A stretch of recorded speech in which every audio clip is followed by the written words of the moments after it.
Drawing every curving and twisting individual hair strand you can is the most dangerous path you need to stay away from. Please stop doing this. Instead, here is 3 hacks you can use to drawing flowing long hair that looks amazing, but thankfully it's simpler to do as well.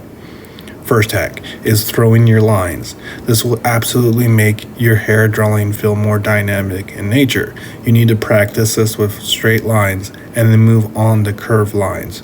Use your shoulder to do it. Start on one side and then just kind of fling your arm out as you draw. You should see the end farthest away from where you started look kind of pointy. Practice this a lot. This is going to help your hair. Second hack is think of hair like an open book. So what does an open book look like? All the pages are united in the center and flowing up and arcing outwards. Hair does the exact same thing. All the hair is growing from one central location on top of the head. I use a dot to represent this. Third hack.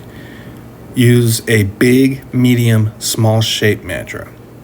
Draw the major big shapes, then the medium shapes, then finally draw the small shapes. When you're drawing your shapes, you want to have random sizes and ends to them. Otherwise, it will look so terrible.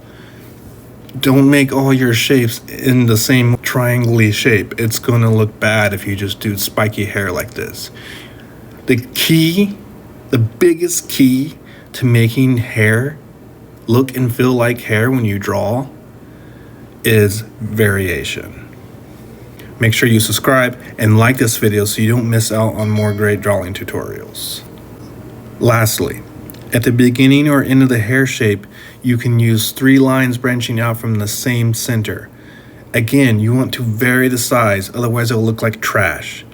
This makes your hair feel natural and more real, and it looks like hair.